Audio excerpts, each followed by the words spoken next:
Right. So దీనిపైన రఫీ గారు ఏమంటారు విందాం. రఫీ గారు, అంటే జగన్ పాలనలో బాబు, పవన్ కళ్యాణ్ అలాగే కొంతమంది టీడీపీ నేతలు వీళ్ళందరూ ప్రభుత్వం పైన ప్రజల్లో ఒక అపనమ్మకాన్ని, అబద్ధపు ప్రచారాన్ని కల్పించడానికి కృషి చేశారు. అలాగే ఇప్పుడు ప్రతిపక్షంలో ఉన్నటువంటి వైసీపీ నాయకుడు జగన్మోహన్ రెడ్డిని ప్రజల్లో పలుచన చేసేయడానికి వాళ్ళ పైన బురద చల్లుతున్నటువంటి ప్రక్రియలో భాగంగానే కూటమి ప్రభుత్వం ఈ రకమైనటువంటి అరెస్టులు కావచ్చు, లేకపోతే కేసులకు కానీ అనవసరపు నిరాధారమైనటువంటి కేసులు పెడుతోంది అనేది వాళ్ళ వాదన. రోజా గారు నమస్తే. మీకు అలాగే ప్యానెల్లో ఉన్నటువంటి మిత్రులందరికీ నమస్తే. నాకు చిన్న రిక్వెస్ట్ రోజా గారు, మీరు ఈ క్యాప్షన్ రివెంజ్ అరెస్ట్ అని పెట్టారు. మేము కాదు రివెంజ్ అరెస్టులు చేసింది. 2019-24 అచ్చెన్నాయుడు గారితో ప్రారంభించి చంద్రబాబు నాయుడు గారి వరకు, పవన్ కళ్యాణ్ ఆంధ్రాలో అడుగుపెట్టని వరకు, విశాఖపట్నం నుంచి హోటల్ నుంచి బయటకు రాని వరకు, రోడ్డు మీద చంద్రయ్యని గొంతు కోసి చంపటం దగ్గర నుంచి అనేక, ఇప్పుడు ఇవాళ కేసు తిరగతోడుతున్నాము కాకినాడలో. అనంతబాబు నేనే చంపాను సుబ్రహ్మణ్యాన్ని, నువ్వు కాల్చుకుంటావో పూడ్చుకుంటావో అని చెప్పి డోర్ డెలివరీ చేస్తే అతన్ని ఏ రకంగా వెనకేసుకొచ్చాడో జగన్మోహన్ రెడ్డి మొత్తం ప్రపంచం చూసింది కదా. కాబట్టి మాకు ఈ 10 నెలల్లో ప్రజలు, మా పార్టీ కార్యకర్తలు, కూటమి కార్యకర్తలు, నాయకులు పట్టించుకోవట్లేదు. జగన్మోహన్ రెడ్డి హయాంలో జరిగిన దోపిడీని, జగన్మోహన్ రెడ్డి హయాంలో జరిగిన ఆ అవినీతిని, అరాచకాన్ని పట్టించుకోవట్లేదు అనేటువంటి అసంతృప్తి బాగా వచ్చింది. మేము ఆ అసంతృప్తికి కారణం ఏంటనేది మేము ఇవాళ చూపిస్తున్నాం. 10 నెలల్లో సాక్ష్యాధారాలు, మొత్తం రుజువులు అన్నీ కూడా సేకరించి అరెస్ట్ చేస్తే, ఇప్పుడు చూడండి వంశీ అరెస్ట్ చేస్తే విలవిలలాడిపోతా ఉన్నాడు జైల్లో. ఆధారాలతో పాటు సత్యవర్ధన్ని ఎలా కిడ్నాప్ చేశాడు, ఎలా అఫిడవిట్ని మార్పిచ్చాడు అనేది మనం ఆధారాలు చేసి చూపించాము. అతను జైల్లో మగ్గుతా ఉన్నాడు.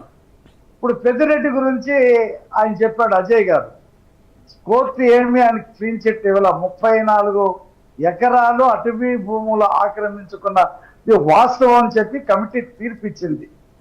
దాని మీద విచారణకు రామంటే నాకు చెయ్యిరిగింది, నేను ఎమ్మెల్యే, నాకు చాలా పనులు ఉన్నాయి, నేను రాలేకపోతున్నాను అని చెప్పేసి. అటవీ భూములు అక్రమం అని చెప్పింది కోర్టు.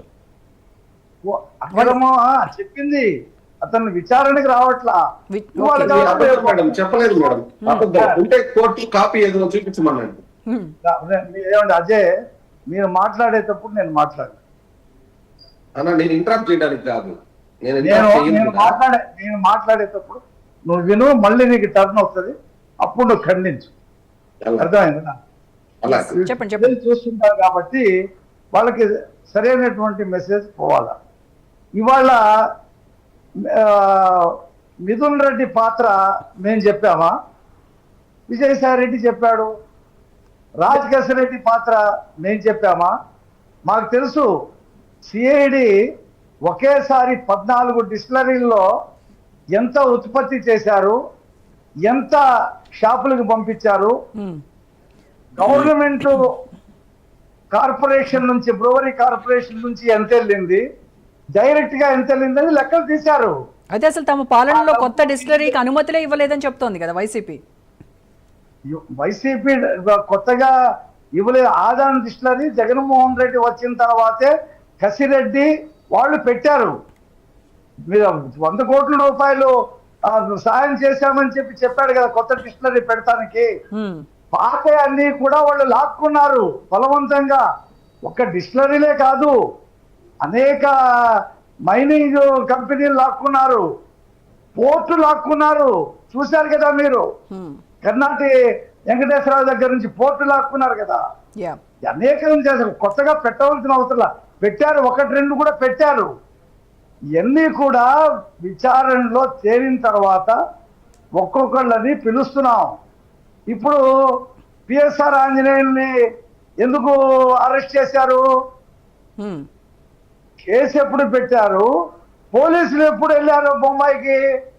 ఇవాళ పొద్దున 6ంటికి కేసు పోలీస్ స్టేషన్ లో నమోదైతే నిన్న సాయంత్రమే ఆ అమ్మాయిని ఆ తల్లిదండ్రులు ఇద్దరిని అరెస్ట్ చేసి తీసుకురావడానికి వెళ్ళిపోయారు పోలీసులు. ఎవరు చెప్తే చేశాడు ఈయన? ఎందుకు ఆ అమ్మాయి చేసిన ప్రాబ్లం ఏంటి? ఆ కుక్కల నాగేశ్వరరావు భూమి ఈమమ్మటం ఏంటి?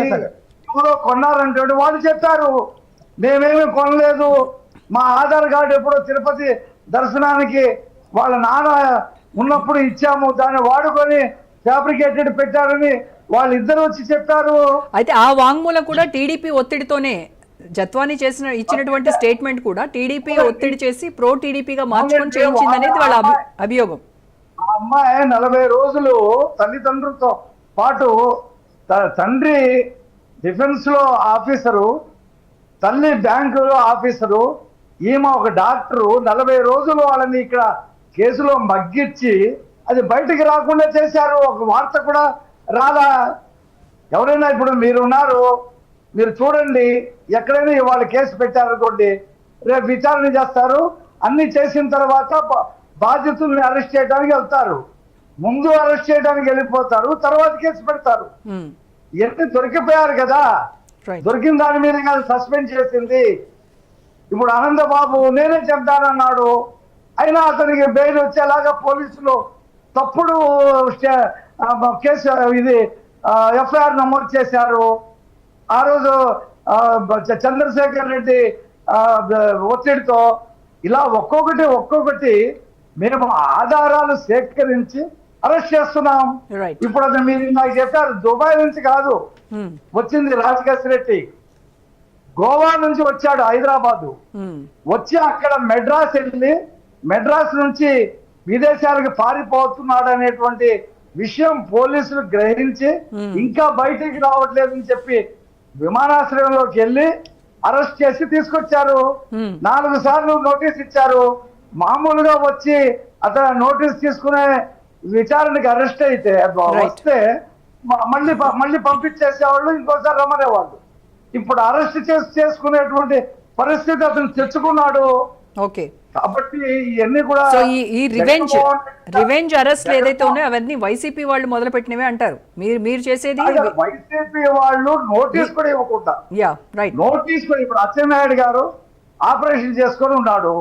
తెల్లవారుజామున పిలిస్తే నేను వస్తానయ్యా, ఏ పోలీస్ స్టేషన్ కైనా వస్తాను, ఏమైనా నన్ను అడగండి అంటే కాదని చెప్పి 500 మంది పోలీసులు ఆయన ఇంటి చుట్టూ పెట్టి ఆయన 12 గంటలు జర్నీ చేయించి ఆయన అరెస్ట్ చేశారు. రైట్ అండి. చంద్రబాబు నాయుడు గారికి నోటీస్ ఇచ్చారా? తెల్లవారుజామున తీసుకొచ్చి అక్కడ నుండి నంద్యాల నుండి నోటీస్ ఇవ్వకుండా ఎఫ్ఐఆర్ లో పేరు లేకుండా అరెస్ట్ చేశారు. సాయంత్రం ఎఫ్ఐఆర్ లో 26, 36 పేరు పెట్టారు. మేము అలా చేయరా? అలా చేయాలంటే ఇప్పుడు 200 మందిని అర్ధరాత్రి లాక్కొని అరెస్ట్ చేయవచ్చు.